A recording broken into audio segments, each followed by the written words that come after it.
नमस्कार दोस्तों, स्वागत है आपका न्यूज वाले में। मैं रोशनी आज आपके लिए लेकर आई हूँ 10 मिनट में देश और दुनिया की 50 बड़ी खबरें जिन पर बनी रहेंगी आज सबकी नजरें। उत्तराखंड के चारों धाम में रील्स और वीडियोस बैन। 31 मई तक वीआईपी दर्शन नहीं होंगे। ऑफलाइन रजिस्ट्रेशन भी 3 दिन बंद। केदारनाथ, बद्रीनाथ, गंगोत्री और यमुनोत्री में श्रद्धालुओं की भीड़ प्रशासन के लिए लगातार चुनौती बन रही है। एफआईआर में स्वाति मालीवाल का केजरीवाल के पीए पर आरोप। उसने मेरी शर्ट ऊपर खींची, बटन खुल गए, मैं चीखती रही लेकिन वो पीटता रहा। विभव ने उन्हें गालियां भी दी। मधुमेह, दिल, लीवर व एलर्जी की दवाएं सस्ती। 41 दवाओं और 7 फॉर्मुलेशन पर सरकार का बड़ा फैसला। इनमें मल्टीविटामिन व एंटीबायोटिक दवाएं भी शामिल हैं। नेपाल ने एमडीएच और एवरेस्ट के मसालों पर बैन लगाया। कीटनाशक एथिलीन ऑक्साइड की जांच शुरू की। सिंगापुर और हांगकांग के बाद अब नेपाल ने भी भारत के 2 मसाला ब्रांड एवरेस्ट और एमडीएच की बिक्री, खपत और आयात पर प्रतिबंध लगा दिया गया है।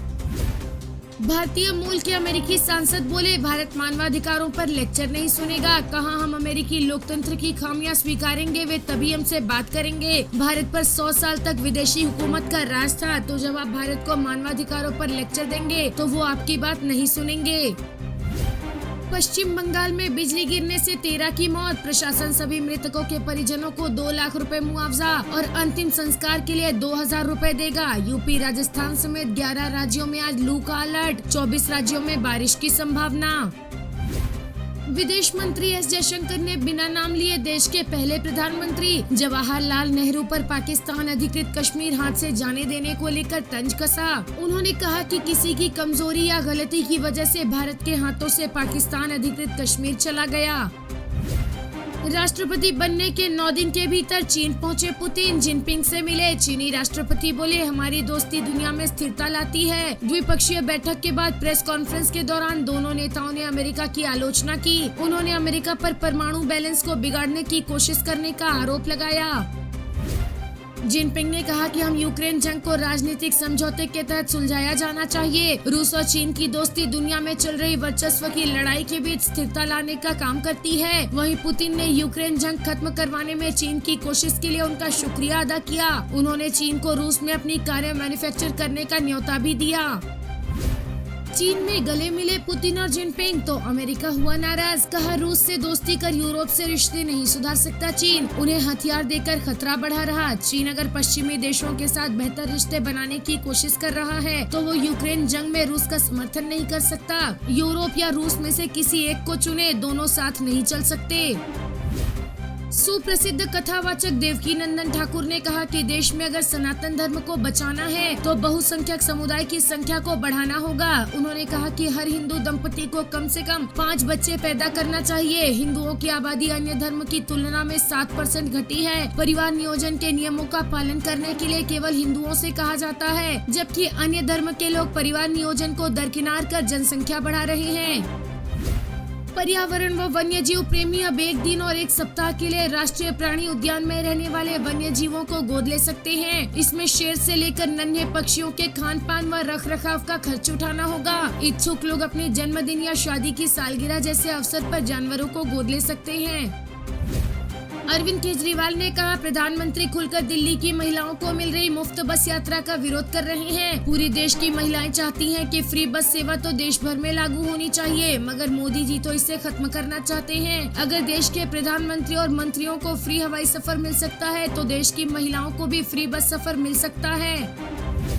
राजनाथ सिंह ने कहा, केजरीवाल कहते हैं कि उत्तर प्रदेश के मुख्यमंत्री योगी आदित्यनाथ भी सीएम नहीं रहेंगे। क्या इसका मतलब सिर्फ वे ही सीएम बने रहेंगे? किसी मजबूत लीडरशिप के लिए ऐसी बातें करना दुर्भाग्यपूर्ण है। केजरीवाल दावा करते हैं कि उन्होंने दिल्ली में विकास किया। वहां के विकास का अगर असली श्रेय किसी को जाता है तो वे प्रधानमंत्री मोदी को जाता है।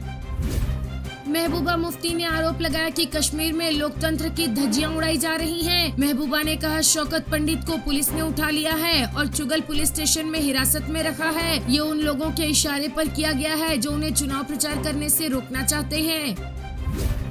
कर्नाटक के सीएम सिद्धारमैया ने प्रधानमंत्री नरेंद्र मोदी पर देश को बांटने का आरोप लगाया। कहा, दक्षिण भारत के ज्यादातर इलाकों में चुनाव हो चुके हैं। मोदी अब नॉर्थ और साउथ को बांटने की कोशिश कर रहे हैं। वे जहर उगल रहे हैं। हम कर्नाटक को भारत की बेटी की तरह मानते हैं। हम हर राज्य के लोगों के साथ अच्छे संबंध रखते हैं। उद्धव ठाकरे ने कहा कि बीजेपी मौजूदा लोकसभा चुनाव में लोगों को अपनी बात बताने में विफल रही है। बेरोजगारी और महंगाई से हर कोई प्रभावित है। लोग बीजेपी के पिछले 10 सालों के शासन से नाराज हैं। बीजेपी की लोकसभा चुनाव में हार तय है और नरेंद्र मोदी को प्रधानमंत्री की कुर्सी से जाना पड़ेगा। कांग्रेस सांसद अधीर रंजन चौधरी ने कहा कि मुझे पश्चिम बंगाल की सीएम ममता बनर्जी पर भरोसा नहीं है। वो इंडिया ब्लॉक छोड़कर भाग गई। वो आगे भी गठबंधन छोड़कर जा सकती हैं। ममता का कोई भरोसा नहीं है। अगर भाजपा मजबूत रही तो ममता उनकी तरफ भी जा सकती हैं। मोदी बोले, मेरी लड़ाई भ्रष्टाचार के खिलाफ है। मैं डंके की चोट पर कहता हूँ, जब तक मोदी जिंदा है धर्म के आधार पर आरक्षण नहीं होगा। हमें झूठे नैरेटिव से बचना चाहिए। एक ही परिवार के 4 लोगों ने अलग अलग समय पर संविधान की धज्जियां उड़ा दी हैं।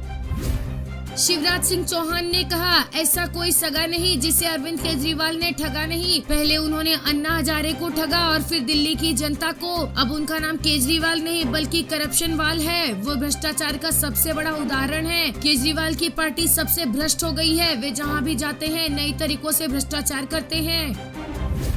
पाकिस्तान के कब्जे वाले कश्मीर में महंगाई को लेकर हुई हिंसा के बीच अमित शाह ने प्रतिक्रिया दी। उन्होंने कहा कि भारत पीओके ले लेगा। उन्होंने कहा कि 2019 में कश्मीर से अनुच्छेद 370 हटाने के बाद वहां शांति वापस आ गई। अब पीओके के नागरिक आजादी के नारे लगा रहे हैं।